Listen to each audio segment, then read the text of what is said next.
اللہ وحدہ لا شریک اس کائنات کا واحد یکتا اکیلا پالنہار ہے، پروردگار ہے۔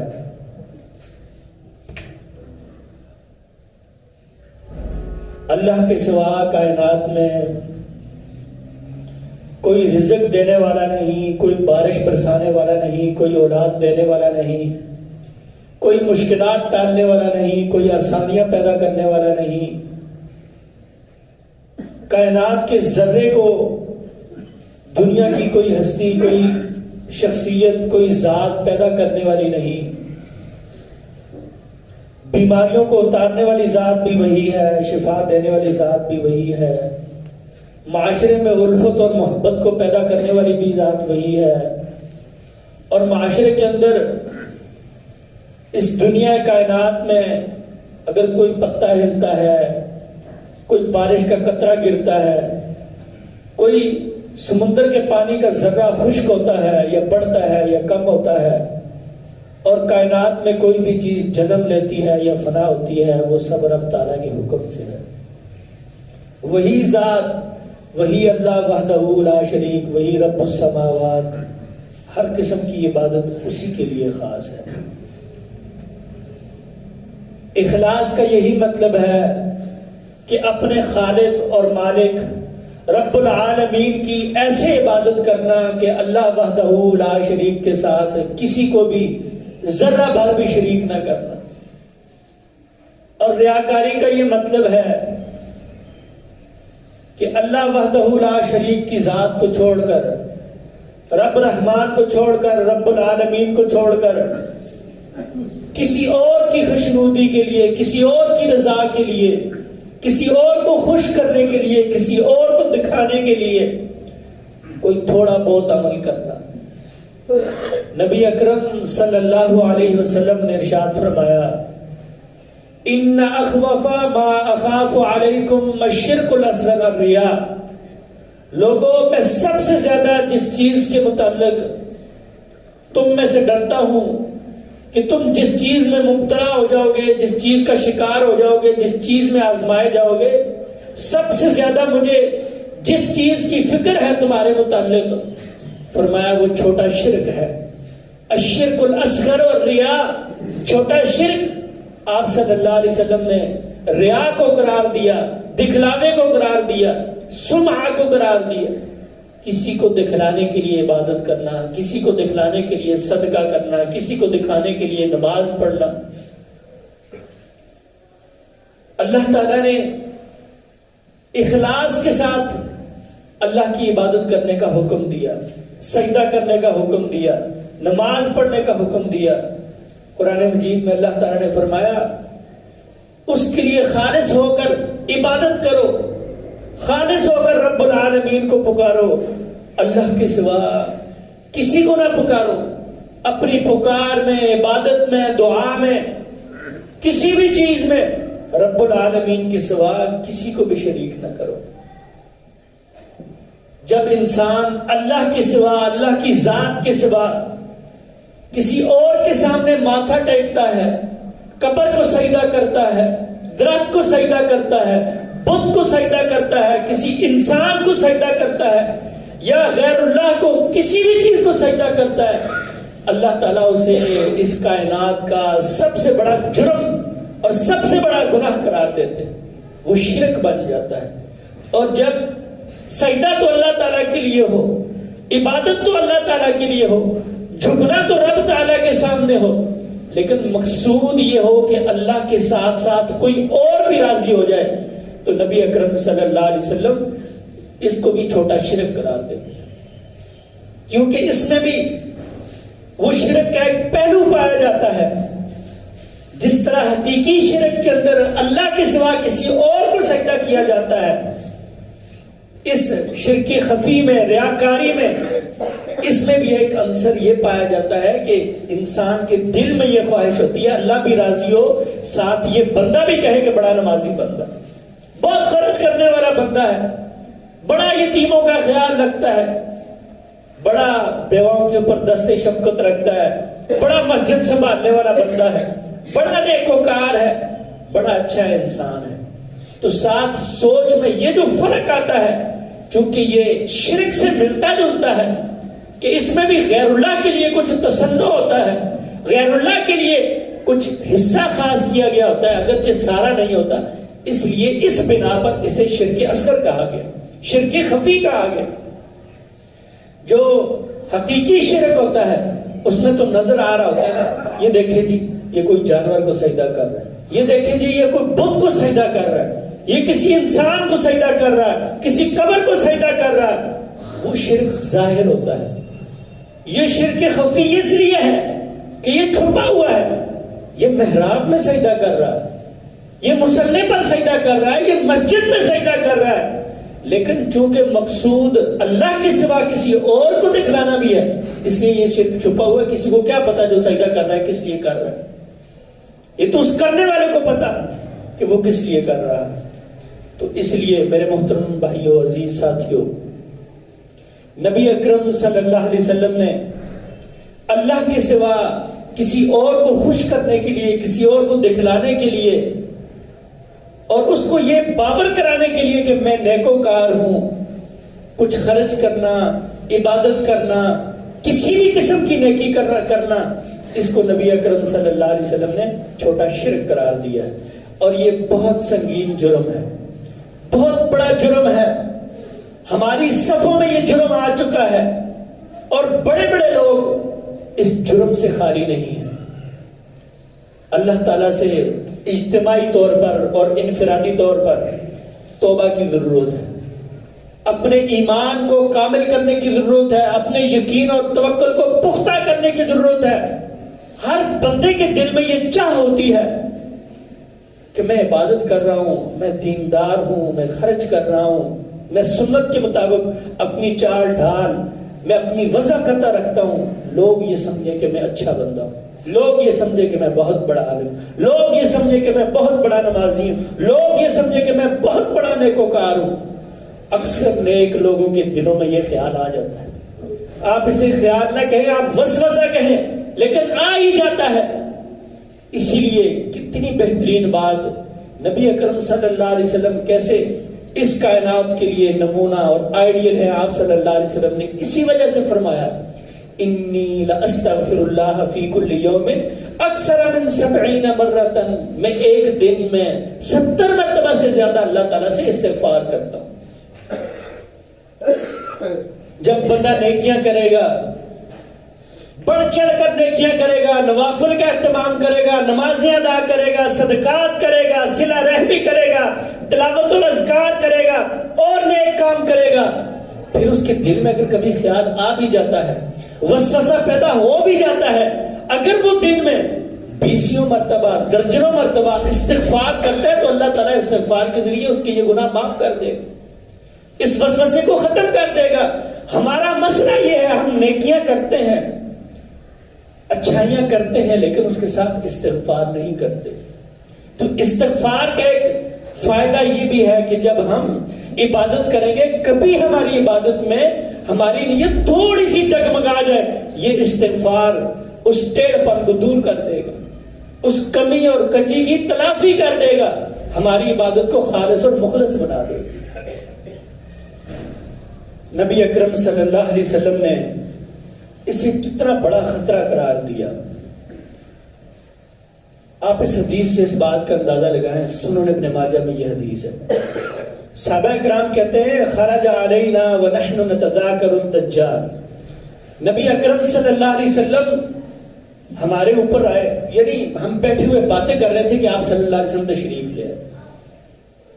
ہم دجال کا تذکرہ کر رہے تھے، اور دجال چونکہ ایک بہت بڑا موضوع ہے اور ایک بہت بڑا فتنہ ہے اور مومن لوگوں کے لیے سب سے بڑی آزمائش ہے، اس لیے اس کی باتیں کر رہے تھے کہ دجال کیسا ہوگا، کتنا بڑا فتنہ ہوگا، کس قدر بڑے بڑے مومن لوگوں کو وہ آزمائے گا اور کتنی بڑی آزمائش ہوگی کہ بڑے بڑے لوگ اس کے پیروکار بن جائیں گے. ہم اس سنگینی کا تذکرہ کر رہے تھے، ہم دجال کے متعلق باتیں کر رہے تھے کہ نبی اکرم صلی اللہ علیہ وسلم آ گئے اور آ کر فرمانے لگے الا اخبرکم کیا میں تمہیں نہ بتاؤں بما ہوا اخوف علیکم عندی من مسیح الدجال، جو جس چیز کے متعلق میں دجال سے بھی زیادہ خوف زدہ ہوں، کیا میں اس چیز کے متعلق تمہیں نہ بتاؤں؟ تم دجال کا تذکرہ کر رہے ہو، اس سے بھی سنگین چیز، اس سے بھی بڑی بات میں تمہیں نہ بتاؤں، اس سے بھی بڑے خوف والی بات تمہیں نہ بتاؤں؟ صحابہ کرام نے کہا بلا یا رسول اللہ، کیوں نہیں، اللہ کے رسول صلی اللہ علیہ وسلم ضرور بتائیے۔ قال، آپ صلی اللہ علیہ وسلم نے فرمایا الشرک الخفی، چھوٹا شرک، ریاکاری، یہ دجال کے خطرے سے بھی بڑا خطرہ ہے، یہ دجال کی آزمائش سے بھی بڑی آزمائش ہے۔ دجال کی آزمائش میں انسان آزمایا جائے گا، ایمان یقین توکل کامل ہوا، اللہ پر یقین پختہ ہوا، انسان کامیاب ہو جائے گا، اس آزمائش میں کامیاب ہو جائے گا۔ لیکن یہ چیز ایسی ہے کہ ایمان میں انسان بہت بڑا ہو، توکل اس کا بہت زیادہ ہو، بہت بڑا زاہد اور عابد ہو، عبادتیں کرنے والا ہو، دل میں ایک چھوٹا سا وسوسہ آیا، سارا کام خراب ہو جائے گا۔ آپ صلی اللہ علیہ وسلم نے فرمایا الشرک باللہ، اللہ تعالیٰ کے ساتھ شرک کرنا، الشرک الخفی، چھوٹا شرک۔ آپ نے اس کی پھر تعریف کی، آپ صلی اللہ علیہ وسلم نے کچھ عمل سے اس کی مثال دی، فرمایا ان یقوم الرجل یصلی فیزین صلاته، کہ بندہ کھڑا ہو کر نماز پڑھتا ہے اور اپنی نماز کو خوبصورت بناتا ہے، کس لیے کہ لوگ دیکھ رہے ہیں۔ بندہ کھڑا ہو کر نماز ادا کرتا ہے اور اس نماز کو خوبصورت بناتا ہے، اس لیے کہ لوگ اس کو دیکھیں اور کہیں کہ کس طرح دیکھیں، کس قدر خشوع اور خضوع سے بندہ نماز پڑھ رہا ہے، نماز کو مزین کر رہا ہے، اس لیے کہ لوگ اس کو دیکھیں کہ بڑا نمازی بندہ ہے، جی دیکھیں رکوع کتنا پیارا کر رہا ہے، قیام کتنا پیارا کر رہا ہے، کتنا لمبا سجدہ کیا ہے اس نے۔ آپ سمجھ سکتے ہیں نا، جو بندہ ریا یا پھر دکھلاوے کی نظر سے کسی کے سامنے کھڑا ہو کر بڑھا چڑھا کر نماز ادا کرے، اس کی کیا صفات ہوں گی؟ تو آپ صلی اللہ علیہ وسلم نے اس چیز کو، اس آزمائش کو، اس گناہ کو دجال سے بھی زیادہ خطرناک قرار دیا۔ اتنا بڑا جرم ہے۔ یہ حدیث میں نے پڑھی، صحیح بات ہے، حدیث پڑھنے کے بعد میرے رونگٹے کھڑے ہو گئے کہ دجال قیامت کی نشانی، کروڑوں لوگ آزمائے جائیں گے، اربوں لوگ آزمائے جائیں گے، اور نبی اکرم صلی اللہ علیہ وسلم نے اس سے بھی زیادہ اس ریاکاری کو خطرناک قرار دیا۔ لوگوں کی رضامندی کے لیے، لوگوں کی خوشنودی کے لیے، لوگوں کو دکھانے کے لیے اچھی عبادت کرنا۔ میرے محترم بھائیوں، بندہ مومن وہ ہوتا ہے جس کا یقین کامل اللہ تعالیٰ کی ذات پر ہوتا ہے، اور وہ نفع اور نقصان کا مالک رب العالمین کو سمجھتا ہے۔ وہ یہ سمجھتا ہے میں عبادت نہیں کروں گا، سزا دینے والی ذات اللہ تعالیٰ کی ہے، میں عبادت کروں گا، اچھی کروں گا، اخلاص کے ساتھ کروں گا، بہت زیادہ سجدے کروں گا، تلاوتیں کروں گا، اذکار کروں گا، صدقات کروں گا، اللہ مجھے اس کا اجر دے۔ اس کو پرواہ نہیں ہے فلاں دیکھ رہا ہے، فلاں نہیں دیکھ رہا، فلاں اچھا کہہ رہا ہے، فلاں برا کہہ رہا ہے، فلاں کہہ رہا ہے تو اچھا بندہ ہے، فلاں کہتا ہے تو نے نماز چھوڑ دی، اس کو کوئی پرواہ نہیں ہے، اس کو اللہ کی پرواہ ہے، وہ صرف اور صرف اللہ کی ذات کو پیش نظر رکھتا ہے، ایسا بندہ مخلص ہے۔ اور اس چیز کو آپ دیکھ رہے ہیں، عبادت میں تو شاید کم ہو، نبی اکرم صلی اللہ علیہ وسلم نے عبادت کی مثال دی، اس زمانے میں لوگ بہت زیادہ عبادت گزار تھے۔ آج کل سب سے زیادہ یہ تصنع، سب سے زیادہ یہ ریاکاری، سب سے زیادہ لوگوں کو دکھلانے والا یہ کام خرچ کرنے میں ہوتا ہے۔ خرچ کرتے ہیں لوگ، اور خرچ کرنے کے بعد اس کی خوب تشہیر کرتے ہیں۔ ابھی پیسے دیے نہیں ہوتے غریب کو، مسکین کے منہ میں ابھی لقمہ گیا نہیں ہوتا، ابھی اس کے گھر میں راشن ڈلا نہیں ہوتا، تصویریں پہلے بنتی ہیں، فوٹو سیشن پہلے ہوتا ہے، مووی اس کی پہلے بنتی ہے، خبر پہلے چلتی ہے کہ اس بندے نے اتنے لاکھ، اتنے ہزار، اتنے خاندانوں کو دے دیا، اتنی بیواؤں کو دے دیا، اتنے مسکینوں کو دے دیا، تشہیر پہلے ہو جاتی ہے، اور وہ بندہ چوڑا ہو کر لوگوں کے درمیان چل رہا ہوتا ہے فخر سے، تفاخر سے، ریا سے، کہ لوگ کہیں گے ماشاءاللہ چودھری صاحب تسی بڑا اچھا کام شروع کیتا ہے۔ بھائیو، اللہ تعالیٰ نے، نبی اکرم صلی اللہ علیہ وسلم نے بہترین صدقے کی مثال دی. فرمایا سبعۃ یظلھم اللہ فی ظلہ، اللہ تعالیٰ قیامت کے روز اپنے عرش کے سائے تلے 7 قسم کے لوگوں کو رکھے گا. اس دن اللہ کے عرش کے سائے کے سوا کوئی سایہ نہ ہوگا. ان میں سے ایک بندہ وہ بھی ہے وَرَجُلٌ تَصَدَّقَ بِيَمِينِهِ فَأَخْفَاهَا، اس بندے نے اپنے دائیں ہاتھ سے صدقہ کیا اور اس کو چھپا کر رکھا. حَتَّى لَا تَعْلَمَ شِمَالُهُ مَاذَا تُنْفِقُ يَمِينُهُ، یہاں تک کہ اس کے بائیں ہاتھ کو بھی علم نہیں ہوا کہ اس کے دائیں ہاتھ نے کیا خرچ کیا. ایسے بندے کے لیے جنت کی ضمانت ہے. ایسے بندے کے لیے قیامت کے روز اللہ کے عرش کا سایہ ہے. ایسا بندہ اللہ کا محبوب بندہ ہے جو خرچ کرتا ہے صرف اس لیے خرچ کرتا ہے کہ اللہ اس کو قبول فرما دے، اللہ کو یہ بات پسند آ جائے، اللہ کو یہ عمل محبوب ہو جائے، اللہ مجھ سے راضی ہو جائے. واللہ جو لوگ خرچ کرتے ہیں، اللہ کے راستے میں خرچ کرتے ہیں، دینی اداروں پر خرچ کرتے ہیں، جہاد فی سبیل اللہ میں خرچ کرتے ہیں، یتیموں بیواؤں پہ بسوں پہ کسوں کو پالتے ہیں، یا معاشرے میں جو لوگ تنگ دست ہیں ان کے اوپر دست شفقت رکھتے ہیں، کوئی کسی پر احسان نہیں کرتا، اپنی گردن کو جہنم سے چھڑاتے ہیں. اس کے منہ میں لقمہ تم نہیں ڈالو گے کوئی اور ڈال دے گا، اس کو چھت تم نہیں دو گے کوئی اور دے دے گا، وہ بغیر چھت کی زندگی گزار لے گا. تم نے جو اس کو لاکھ روپیہ دیا، تم نے اپنی آخرت سنواری ہے، اس کا کیا بھلا کیا؟ ان احسنتم احسنتم لانفسکم، اگر تم نیکی کرو گے تو اپنے نفس کے لیے نیکی کرو گے. هل جزاء الاحسان الا الاحسان، نیکی کا بدلہ نیکی ہے. تم دنیا میں نیکی کرو گے، تم کسی غریب کے منہ میں لقمہ ڈالو گے، تم اسے کپڑے پہناؤ گے، قیامت کے روز اللہ اپنے متعلق سوال کرے گا تو نے مجھے کیوں نہیں کھلایا، تو نے مجھے کیوں نہیں پلایا، تو نے مجھے کیوں نہیں پہنایا. اس دن بندہ کہے گا اللہ تو پاک ذات، تو کیسے پہنتا ہے، تو کیسے کھاتا ہے، تو کیسے پیتا ہے. اللہ کہے گا تو کسی غریب کو کھلاتا، تو حقدار کو کھلاتا، تو مجھے کھلاتا، تو حقدار کو پلاتا مجھے پلاتا، تو حقدار کو پہناتا مجھے پہناتا. تو کوئی شخص کسی غریب پر خرچ کرتا ہے، کسی کے اوپر دست شفقت رکھتا ہے، دینی ادارے میں خرچ کرتا ہے، مساجد مدارس پر خرچ کرتا ہے، جہاد فی سبیل اللہ پر خرچ کرتا ہے، تو وہ اپنی آخرت سنوار رہا ہے، وہ مجھ پر آپ پر کسی پر احسان نہیں کر رہا.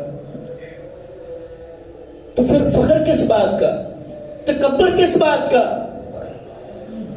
پھر گھمنڈ کس بات کا، پھر ریاکاری اور دکھلاوا کس بات کا.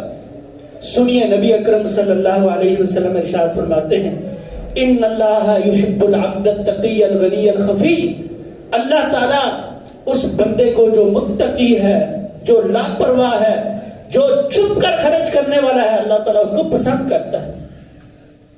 اللہ کا محبوب بندہ ہے جو اللہ کی رضا کے لیے چھپ کر خرچ کرتا ہے، لوگوں کو دکھلانا مقصود نہیں ہوتا. اور اس سے بڑی بات کیا ہوگی، دنیا میں نیکی کرنے والے 3 بڑے لوگ ہوتے ہیں، 3 بڑے لوگ ہوتے ہیں سب سے زیادہ قربانی دینے والے. سب سے پہلا انسان وہ جو ساری زندگی اپنی داؤ پر لگا کر، کاروبار چھوڑ کر، اچھی اچھی نوکریاں چھوڑ کر، صلاحیتوں کو دبا کر دین کی خدمت کرتا ہے، مسجد محراب کا وارث بنتا ہے، لوگوں کا معلم بنتا ہے، استاد بنتا ہے، تانے سنتا ہے، جملے سنتا ہے، اور سارے معاشرے سے کٹا ہوا ہوتا ہے، منفرد ہوتا ہے، ممتاز ہوتا ہے، داڑھی والا ہوتا ہے، پگڑی والا ہوتا ہے. انسان دین کا عالم بنتا ہے، قرآن کا قاری بنتا ہے، اور تھوڑی سی تنخواہ پر اکتفا کرتا ہے، لوگوں کی باتیں سنتا ہے، دیندار ہوتا ہے.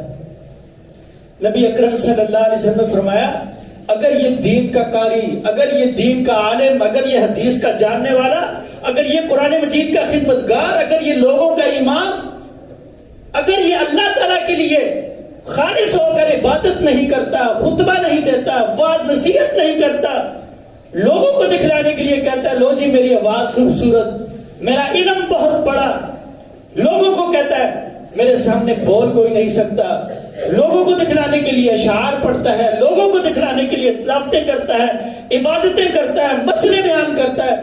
نبی اکرم صلی اللہ علیہ وسلم نے فرمایا یہ پہلا بندہ ہوگا جس سے قیامت والے دن جہنم کی آگ کی تیلی لگائی جائے گی.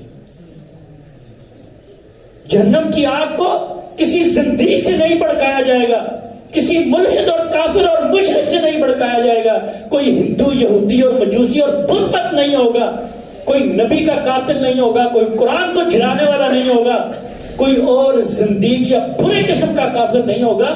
جس سے جہنم کی آگ کو بھڑکایا جائے گا وہ مسلمان ہوگا, مسلمانوں کا امام ہوگا, قرآن کا حافظ ہوگا, وہ لوگوں کا معلم ہوگا اور استاد ہوگا. یہ صحیح بخاری میں ہے, اول الناس تسعر بہم النار ثلاثا, 3 لوگ ہیں جن سے جہنم کی آگ کی ابتدا کی جائے گی. کس لیے؟ اتنے بڑے اعزاز رکھنے والے کو, جس کے متعلق نبی اکرم صلی اللہ علیہ وسلم نے فرمایا, سنن ترمذی میں ہے, جو دین کا علم سیکھنے کے لیے اپنے گھر سے نکلتا ہے, اللہ کی نوری مخلوق فرشتے اس کے قدموں کے نیچے پر بچھاتے ہیں, اور سمندر میں مچھلیاں اس کے لیے بخشش اور رحمت کی دعا کرتی ہیں. اور جو نبیوں کا وارث ہوتا ہے, اتنا بڑا اعزاز پانے والا, اس سے قیامت کے روز آگ کیوں بھڑکائی جائے گی؟ اس لیے بھڑکائی جائے گی کہ یہ شخص لوگوں کو دکھلانے کے لیے تلاوتیں کرتا تھا, لوگوں کو دکھلانے کے لیے تقریریں کرتا تھا, لوگوں کو دکھلانے کے لیے بڑی بڑی آوازیں نکالتا تھا. اللہ تعالی ہمیں اس سے محفوظ فرمائے. اور دوسرا انسان, نبی اکرم صلی اللہ علیہ وسلم نے فرمایا, مجاہد فی سبیل اللہ. بھلا مجھے بتائیں, دنیا میں انسان کو جان سے عزیز بھی کوئی چیز ہوتی ہے؟ پتلے کپڑے کیوں پہنے جی؟ گرمی نہ لگے. موٹے کیوں پہنے؟ سردی نہ لگے. اندر کمرے میں کیوں جی؟ باہر سردی ہے. باہر کیوں جی؟ اندر گرمی. کس لیے انسان گرمی سردی سے خود کو کس لیے بچاتا ہے؟ مرض نہ لگے, موت نہ آئے, بیماری نہ آئے. یہ کیوں کھا رہے ہو جی؟ میں مریض ہوں. یہ کیوں کھا رہے ہو جی؟ میں صحت مند بننا چاہتا ہوں. یہ کیوں چھوڑ رہے ہو جی؟ اس سے مجھے ڈاکٹر نے منع کیا. کسی چیز کو کھا رہا ہے, کسی کو چھوڑ رہا ہے, کبھی اندر جا رہا ہے, کبھی باہر جا رہا ہے, مرض کے خوف سے, موت کے ڈر سے کہ مرے نہ. ایک بندہ موت ہاتھ پر لے کر میدان جہاد میں جا رہا ہے, میدان قتال میں جا رہا ہے, میں لڑنا چاہتا ہوں, میں مرنا چاہتا ہوں, میں دین کے غلبے کے لیے اپنے آپ کو پیش کرنا چاہتا ہوں, اپنی جان دے دیتا ہے. لیکن اگر نیت میں اس کے نیت میں فطور ہے, اگر نیت میں اس کے گڑبڑ ہے, نبی اکرم صلی اللہ علیہ وسلم نے فرمایا, یہ دنیا کی سہولتوں کو چھوڑ کر, خوشحالیوں کو چھوڑ کر, رشتہ داریوں کو چھوڑ کر, ماں باپ اور اولادوں اور بہن بھائیوں کی خوشیوں کو چھوڑ کر جان دینے والا انسان, یہ بھی اللہ تعالیٰ کے ہاں مقبول نہیں ہے. اس سے بھی جہنم کی آگ کو بھڑکایا جائے. چھوٹی قربانی ہے کوئی جان دینا, شہادت کے لیے اپنے آپ کو پیش کرنا, جوانی میں جہاد کے لیے جانا کوئی چھوٹی قربانی ہے, بہت بڑی قربانی ہے. اس قربانی کو آگ لگائی جائے گی, آگ لگائی جائے گی اگر یہ اللہ تعالیٰ کے سوا کسی اور کو دکھلانے کے لیے. اور تیسرا انسان فرمایا, متصدق, صدقہ کرنے والا, خیرات کرنے والا, پیسے بانٹنے والا, کھانے کھلانے والا, جس کا مقصود یہ تھا کہ لوگ مجھ سے راضی ہو جائیں, لوگ کہیں کہ بہت کھلانے والا ہے, بہت امیر انسان ہے, بہت فراخ دل ہے, اور بڑے ہی کشادہ ذہن والا بندہ ہے جی, بہت خرچ کرنے والا ہے. نبی اکرم صلی اللہ علیہ وسلم نے فرمایا, ایسا سخی, ایسا صدقے کرنے والا, ایسا نیکوکار, قیامت کے روز جہنم کی آگ کو اس سے بھڑکایا جائے. یہ 3 قسم کے لوگ ہوں گے میرے محترم بھائیوں. ایسی عبادت کا کوئی فائدہ نہیں ہے, ایسی نیکیوں کا کوئی فائدہ نہیں ہے کہ ہم نے اپنے پیچھے وہ بوری لٹکائی ہو کہ یہ ساری نیکیاں اس میں ڈالیں اور اس میں سوراخ ہو. ہمیں اپنے نیکیوں کے تھیلے کو محفوظ بنانے کی ضرورت ہے. ادھر نیکیاں کر کے اس پھٹے ہوئے سوراخوں والے تھیلے میں ڈالنے کی کوئی ضرورت نہیں ہے. اپنی نیکیوں کو محفوظ کریں, ایک نیکی کریں, چھوٹی سی کریں, مختصر سی کریں, چھپ کر کریں, فقط للہ کے لیے, اللہ تعالیٰ کی ذات کے لیے کریں, صرف اللہ کو دکھانے کے لیے کریں. نہ زیادہ نمازیں پڑھیں, نہ زیادہ صدقے کریں, نہ زیادہ خیرات کریں. جب کبھی ذہن میں یہ فطور آئے, خیال آئے, گھمنڈ آئے, وسوسہ آئے, لوگ کہیں گے نمازی ہے, لوگ کہیں گے خرچ کرنے والا ہے, لوگ کہیں گے بڑا تعاون کرنے والا ہے, اسی وقت اعوذ باللہ پڑھیں, استغفار کریں. آج کل ہماری اکثریت اسی مرض میں مبتلا ہے، اسی بیماری کا شکار ہے. جیسے میں نے پہلے عرض کیا، بطور خاص وہ لوگ جو خرچ کرتے ہیں، اور بعض لوگ خرچ کرنے کے بعد، نیکی کرنے کے بعد، کسی کا بھلا کرنے کے بعد جب تک 2-4 مجلسوں میں اس کا اظہار نہ کر دیں تب تک وہ سمجھتے ہیں ان کا صدقہ، ان کی نماز، ان کی نیکی قبول ہی نہیں ہوئی. بھائیو، نیکی کی ہے تم نے، جس کے ساتھ کی ہے صلہ دے گا اس کا اللہ. جس کو کھلایا تم نے، جس کو پلایا تم نے، جس کو پہنایا تم نے، جس کی تم نے ضرورت پوری کی، اجر تمہارا اللہ کے ذمہ. اب لوگوں کو دکھا کر تم کیا چاہتے ہو؟ نبی اکرم صلی اللہ علیہ وسلم نے ارشاد فرمایا، اذا جمع اللہ الاولین والآخرین، قیامت کے روز جب اللہ تعالیٰ آدم علیہ السلام اس دنیا میں پہلے انسان کو اور جو اس زمین پر آخری انسان پیدا ہوا ان سب کو جمع کرے گا. اللہ کی عدالت لگے گی، سامنے جنت جہنم ہوگی، اوپر پل صراط ہوگا، سورج چاند ستارے آسمان ٹوٹ چکا ہوگا، اللہ کی عدالت لگے گی. زمین یہ نہیں ہوگی، میدے کی زمین ہوگی، سفید، اس پر خون، ظلم، ستم، کوئی کسی قسم کا کوئی گناہ نہیں ہوا ہوگا. وہاں پر اللہ تعالیٰ اعلان کرے گا، نادا مناد من اشرک فی عمل. اس دن پکارنے والا پکارے گا، آواز لگانے والا صدا لگائے گا، جس نے کوئی ایسا عمل کیا تھا کہ اس کے عمل میں اس نے اللہ کے سوا کسی اور کو بھی ذرہ بھر بھی شریک کیا تھا، امید رکھی تھی کہ میری تعریف کرے گا، یا یہ خیال رکھا تھا کہ یہ سمجھے گا کہ بہت بڑا عمل کرنے والا ہے. جس کسی نے بھی اللہ کے لیے اللہ کے سوا ذرہ بھر بھی کسی اور پر توکل کیا تھا، امید رکھی تھی، سوچ رکھی تھی، رضا چاہی تھی، اس کی خوشنودی کے لیے عمل کیا تھا، اللہ تعالیٰ کہے گا فَلْيَطْلُبْ ثَوَابَهُ مِنْ غَيْرِ اللَّهِ، وہ آج میرے پاس ثواب لینے کے لیے نہ آئے، جس کے لیے اس نے عمل کیا تھا، جس کی رضامندی چاہتا تھا، جا کر اس سے ثواب طلب کر، اس سے جنت کا سوال کر لے، اس کے ذریعے جہنم سے بچ جائے، وہ اس کی سفارش کرے، اسی کے پاس جائے، وہ اس کے حوالے ہے. میں اس کا نفع نقصان نیکی ثواب میں کچھ بھی نہیں دوں. تو میرے محترم بھائیوں، کوئی بھی انسان ہماری طرح کا انسان ہے. کسی کو دکھلانے سے نہ وہ ہمیں ثواب دے گا، نہ ہمیں گناہ دے گا، نہ ہماری عزت میں اضافہ ہوگا، نہ ہم ذلیل ہوں گے، نہ وہ ہمیں بلندی دے سکتا ہے، نہ ہمیں گرا سکتا ہے. نفع نقصان کا مالک اللہ رب العالمین ہے. عمل کرنا ہے تو اس ذات کے لیے کریں، اچھائی کرنی ہے تو اس ذات کے لیے کریں، نیکی کرنی ہے تو اس ذات کے لیے کریں. اللہ کے سوا کسی اور کے لیے کرنے کا کوئی فائدہ نہیں ہے، صرف اور صرف دنیا اور آخرت میں خسارے کے سوا. اللہ تعالیٰ سے دعا ہے جو کچھ نہ سنا گیا اللہ عمل کی